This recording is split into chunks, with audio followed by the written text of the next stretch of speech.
Hey sports fans, Coach Nick here, and this video is brought to you by the online B-Ball Breakdown membership.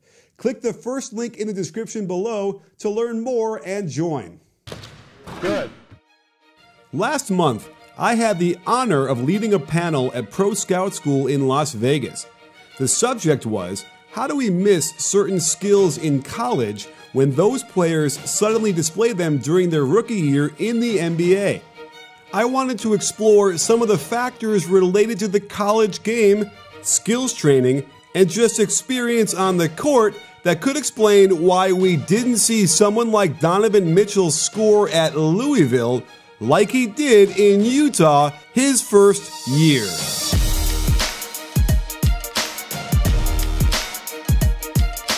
While his sophomore year stats were pretty good, they certainly wouldn't indicate he'd become a 20 points per game scorer in his rookie year on a team that won 48 games in the ultra-brutal Western Conference, earning him second place in Rookie of the Year voting.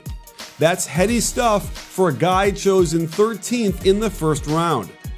So, let's look at his play in college and see if there was any evidence to predict what we'd later see in the pros. First off, there were some things that caught my eye right off the bat that indicated he was taught well and was on track to attain a high individual skill level. He wasn't lights out from behind the arc at Louisville, but when you examine a typical three-point shot, you can see one important thing that would lead me to believe he'd be fine from deep: rhythm.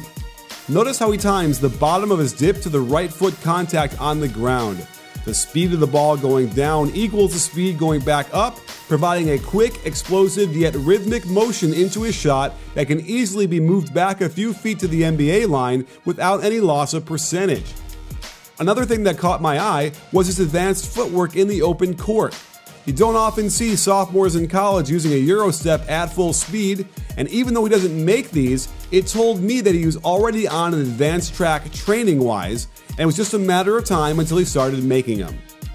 Another move that got me excited was how he broke down the big man off the pick and roll with an excellent spin move. Notice how he plants the left foot in front of his right foot, not laterally, enabling him to explode into the spin, instantly gaining the advantage, and even better, jumping off both feet with the left foot leading and left hand finish. Perfect. I also wanted to see how he moved off the ball. Many college players are stuck running the exact route the coach drew up, but on this play, Mitchell is receiving a double pin down. Normally, he'd use those screens to catch the ball on the right wing, but Mitchell sees that his man is top locking by sliding up into that path, so he points that way before quickly cutting back to the left side of the floor. This shot doesn't go in, but I wouldn't rate the possession as a negative. Next up for any guard would be his pick and roll skills, and what I saw from Mitchell got me excited. Check how he reads the hedge by the defensive big and splits the pick and roll, exploding full speed off one dribble into the lane. Again, he gets blocked, but that means very little to me. It's the way he got there that counts in my book. He does it again in the second half, getting right into the middle of the lane and shows us his floater game. These two possessions might have gotten marked down as negatives, and that's ridiculous to me. A summer with an NBA trainer would easily clean up the misses we've seen at the rim and the floater here. But here's where things got frustrating for me: the spacing in college. There wasn't any room for him most of the time. On this skip pass, Mitchell's man is caught helping one pass away, yet their big man ends up wandering to the strong side high post. Oh, and their other big is in the lane on the weak side. This should have been a great opportunity for Mitchell to attack the basket, but instead, he's walled off by his own teammates. Heck, he even does a nice job to make something out of it, but the third defender standing back there knocks the shot out of bounds. Now let's compare that to the kind of spacing he saw in Utah his rookie year. Right off the bat, Gobert and Crowder are above the NBA three-point line screening for him, and look how open the basket area is. Now when they set another screen for him, he's got players in the deep corners and the wing with plenty of room to work with. Now we can see another Euro step right by the man and a gorgeous finish. Exactly the kind of improvement you'd expect to see after 4 months in the summer training with pros. Another thing that drove me absolutely crazy was how often a big man would cut to the strong side low block during a pick and roll. There's no space for him to get an advantage now, but he still makes it work with a gorgeous jumper. By the way, another great indication of shooting ability is how he can vary the arc in different situations. Notice how he has to adjust on the release to get it over to the defender, and he maintains great control as it drops clean through. You have to be able to picture what the NBA game is like while watching college, knowing that NBA teams never run a guy to the post in a pick and roll like that. Gobert sets the ball screen above the three-point line, the other players are spaced behind the line, and he's free to do his thing on the big man. Yet another nice Euro step change of pace and another good finish. I'm not sure what the obsession with the low post in college is, but it's very real, and it's got to be frustrating as hell to most perimeter players now. Mitchell comes up to get the ball on the right wing, a prime spot to break down his man and make something happen, but the big just camps out on a low block in front of him the entire time. Then, their second big man at the high post decides to cut down the lane right as Mitchell is getting to the middle. Look how clogged the lane is, and it makes a finish like this damn near impossible. On this play, the offense flows into an alignment with both big men on the low blocks. It's crazy how little space he had all year long to be his best self. This almost looked like something an NBA team would run when they hand off to the left wing, but it quickly unravels as Mitchell waits for the screen up top, but watch number 13 at the mid-post. He's going to frickin' cut across the lane and post up right in front of where Mitchell needs to go with the ball screen. There's nothing he can do but pull up for a tough contested long two. They do it again due to the constant obsession with posting up down low. He has a chance to get going downhill with a little space, but watch the big here. Instead of being in the corner like he would be in the NBA, he ducks into the low block, eliminating any possibility of Mitchell getting to the hoop. Another important factor is screening in the college game. They're not allowed to be as physical as they are in the NBA, so you have to take cuts off screens with a grain of salt in the NCAA. A typical screener will make sure he's set and not moving when the cutter comes off looking for the pass. See how it doesn't get Mitchell open at all for this tough catch and shoot? Now check Derek Favors' screening for Mitchell in Utah. You might not like it, but it's the reality of the NBA that they get away with this kind of stuff. Here's an even better example of what you need to be able to imagine while watching the college game as Favors takes Mitchell's man out with a little hip, getting him a wide open three-pointer. Here's a pro action where they drive the baseline and set a snapback screen for Mitchell coming to the right wing. The screener doesn't make any contact for fear of a foul, and Mitchell cannot get free and ultimately turns it over. Here's a similar action, and Favors does the old pro trick of backing up as if he's getting out of the play and minding his own business when he's really just getting Donovan Mitchell open, attacking the hoop for another gorgeous inside hand finish. The best part of Donovan Mitchell's progression into a great player in the pros is that you can see him 82 games a year plus the playoffs. And the best way to do that is by getting tickets from SeatGeek. They scour the internet for the absolute best prices and rate them according to the kind of deal you're getting.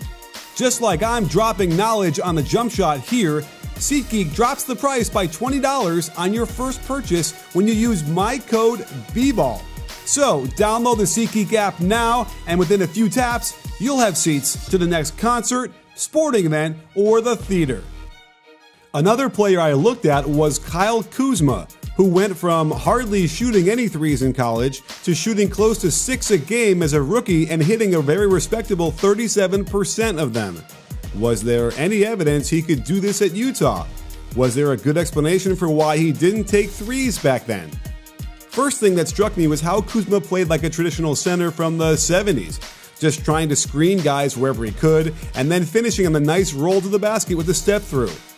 How about this one? He grabs the board, dribbles it up to an outlet, and then sprints right to the low block for a post-up. He had a nice back to the basket game, so I don't blame him for going down there to abuse the defense. Even when he was playing the power forward position, he'd hover in the lane, looking for duck-ins and a potential mismatch in size, and a nice feed from out top gets him another layup. It would be impossible to tell from possessions like these if Kuzma could shoot or be any type of perimeter player. This is how Patrick Ewing played back in the day for the Knicks. Post up, try and screen, post up again, wait for the guard to eventually throw it to you before going up strong and trying to finish. That said, there was some evidence he had a jumper. It's a traditional post-up, but he turns it into a face-up mid-range jumper that has decent mechanics and rhythm. He hardly got to shoot off the dribble, but I found one shot going to his left where he shows good balance and control with a sort of quick release and variable arc to get it over to the defender and into the basket. Of course, I'd be a little concerned with the wrist not flexing all the way, but then again, it's a mid-range shot, so there's some leeway here. I was concerned a bit by footwork issues, like this one where he actually does a right-left 1-2, and notice how his left foot is farther forward than the right. This is backwards and requires him to rotate in the air for proper alignment, something he didn't have enough experience doing to get it to go in. Here's another example on a catch and shoot where he doesn't get proper alignment as his right foot is even with the left, or maybe an inch behind, preventing his shooting hip and elbow to get in proper alignment, throwing off the whole shot into a wild miss. He also utilized both the hop and the 1-2 in his outside shots at Utah, and there was no question he struggled a lot more with his 1-2s. On this one, he again doesn't get proper alignment as the right foot stops short on the 2, forcing him to rotate way too much in the air, and he can't control the distance. However, when he utilized the hop, it was much easier for him to find the alignment and, more importantly, rhythm to catch and shoot and knock down shots.